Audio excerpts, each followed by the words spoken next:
Hello guys, എല്ലാവർക്കും എൻ്റെ മറ്റൊരു വ്ളോഗിലേക്ക് സ്വാഗതം. ഇന്ന് 28-ാം തീയതി 28/10/2025. എല്ലാവർക്കും വളരെ നല്ലൊരു സുദിനം നേർന്നുകൊണ്ട് ഞാൻ എൻ്റെ വ്ളോഗ് ആരംഭിക്കുന്നതാണ്.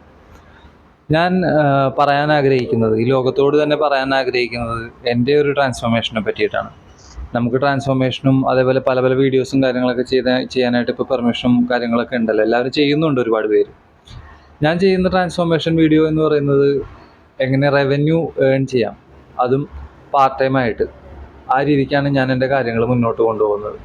അതിനുവേണ്ടി ഞാൻ എന്തെല്ലാം ചെയ്യുന്നു, പിന്നെ എൻ്റെ ഒരു അവസ്ഥ വെച്ചിട്ട്, അതായത് എനിക്കൊരു ഡിസോർഡർ ഉണ്ട്, ബൈപ്പോളാർ ഡിസോർഡർ എന്നാണ് അതിൻ്റെ പേര്.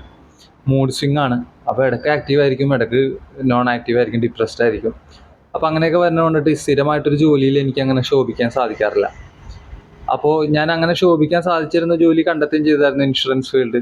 അപ്പോൾ അതിൽ എനിക്കിപ്പോൾ 1 ഇയറിന് മേലെ എക്സ്പീരിയൻസ് ആയിട്ടുണ്ട്. ഞാൻ അത്യാവശ്യം സൈഡായിട്ട് ഇൻഷുറൻസ് കാര്യങ്ങൾ ചെയ്യുന്നുണ്ട്. ഇപ്പോൾ സ്ഥിരമായിട്ടൊരു സ്ഥാപനത്തിൽ ജോലി ചെയ്യുന്നുണ്ട്. അപ്പോൾ ഇതെല്ലാം ഞാനിങ്ങനെ പറയാൻ താല്പര്യപ്പെട്ടത് വേറൊന്നും കൊണ്ടിട്ടല്ല. നമ്മുടെ ഉള്ളിൻ്റെ ഉള്ളിൽ എന്താണോ നമ്മൾ ചിന്തിക്കുന്നത്, ആ ചിന്തകളാണ് നമ്മളെ മുന്നോട്ട് നയിക്കുന്നത്. 2 മാസം മുമ്പ് വളരെ ഡിപ്രസ്ഡ് ആയിട്ടുള്ള ഒരു സിറ്റുവേഷൻ ഉണ്ടായിരുന്നു. പക്ഷെ അതിനെ ഞാൻ ഓവർകം ചെയ്തത് വളരെ എഫേർട്ട് എടുത്തിട്ടുള്ള ഒരു രീതിയിലാണ്. അതിൻ്റെ ഒരു റിസൾട്ടാണ് ഇപ്പോൾ നിങ്ങളുടെ മുമ്പിലിരിക്കുന്ന ഈ ഞാനായിട്ട് കണ്ടുകൊണ്ടിരിക്കുന്നത്. ഇപ്പോൾ ഒരു 30-35 ദിവസമായിട്ട് ഞാൻ വളരെയധികം ആക്റ്റീവാണ്. ഓക്കെ, പിന്നെ അങ്ങോട്ട് പറഞ്ഞു പോവുകയാണെന്നുണ്ടെങ്കിൽ ഞാൻ ഒരു കാര്യവും കൂടി പറയാനായിട്ട് ആഗ്രഹിക്കുന്നു. ഒരു കാര്യം എന്നല്ല, ഒരുപാട് കാര്യങ്ങളുണ്ട്. നമ്മുടെ ഉള്ളിൻ്റെ ഉള്ളിൽ ജനിക്കുന്ന വാക്കുകളുണ്ടല്ലോ, അഫർമേഷൻസ്, അല്ലെങ്കിൽ നമ്മൾ നമ്മളോടായിട്ട് തന്നെ പറയുന്ന, നമ്മൾ നമ്മുടെ ഉള്ളിൽ തന്നെ കേൾക്കുന്ന വാക്കുകളുണ്ട്. ആ വാക്കുകളാണ് ഏറ്റവും കൂടുതൽ നമ്മളെ പവർഫുൾ ആക്കുന്നത്.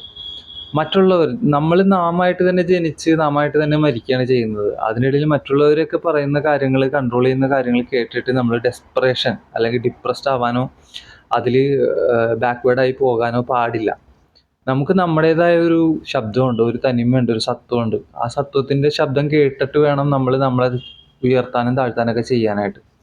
ഒരിക്കലും നമ്മുടെ വായിൽ നിന്ന് വരാൻ പാടില്ലാത്ത വാക്കുകളാണ് ഞാൻ ടയേർഡാണ്, അല്ലെങ്കിൽ എന്നെക്കൊണ്ട് സാധിക്കില്ല, എന്നെക്കൊണ്ടൊന്നും പറ്റണില്ല, അല്ലെങ്കിൽ എനിക്ക് ഈ ജോലിയെ കിട്ടുള്ളൂ, എനിക്ക് ഇതിൽ കൂടുതൽ പ്രൊഡക്റ്റീവ് ആവാൻ കഴിയില്ല. അങ്ങനെ ഇല്ല ഇല്ല വയ്യ പറ്റില്ല എന്നൊക്കെ ഉള്ള വാക്കുകൾ നമ്മൾ പരമാവധി നമ്മുടെ നാവിൽ നിന്ന് വരാതിരിക്കാനായിട്ട് ശ്രമിക്കുക. നമ്മളെ കൊണ്ട് വയ്യേ, മിണ്ടാണ്ടിരിക്കുക, പറ്റൂലേ, ശ്രമിച്ചു നോക്കാമെന്നെങ്കിലും പറയാം. അതാണ് നമ്മൾ ചെയ്യേണ്ട ഒരു കാര്യം. അത് ശീലമാക്കി കഴിയുമ്പോൾ നമ്മുടെ ഉള്ളിൻ്റെ ഉള്ളിൽ നിന്ന് തന്നെ എന്താ പറയുക, നെഗറ്റീവ് തോട്ട്സ് ആദ്യം പോകും. ആദ്യം നമ്മൾ റീവയർ ചെയ്യേണ്ടത് നമ്മുടെ തോട്ട്സിനെയാണ്, തോട്ട് പ്രോസസ്സിനെയാണ്. ആ തോട്ട് പ്രോസസ്സ് റീവയർ ചെയ്ത് സ്ട്രക്ചർഡായി കഴിയുമ്പോൾ അതിൻ്റെ എന്താ പറയുക, അതിന് വേണ്ട ന്യൂറോൺസും ന്യൂറോളജിക്കൽ ഡെവലപ്മെൻറ്റ്സും കാര്യങ്ങളൊക്കെ ഉണ്ടാവും. അപ്പോൾ നമുക്ക് അതിന് വേണ്ട എല്ലാ എനർജിയും കാര്യങ്ങളൊക്കെ ഡെവലപ്പായി വരും. അതും സാവധാനം നടക്കുന്ന ഒരു പ്രൊസീജിയറാണ്. അപ്പോൾ നിങ്ങൾ തീരുമാനമെടുക്കേണ്ടത്, അതായത് ചിന്തകളെ ഒന്ന് മാറ്റുമെന്നാണ് ആദ്യമായിട്ട് തീരുമാനമെടുക്കേണ്ടത്. അതിലൂടെയാണ് വിജയം നമ്മുടെ അടുത്തേക്ക് വരുള്ളൂ.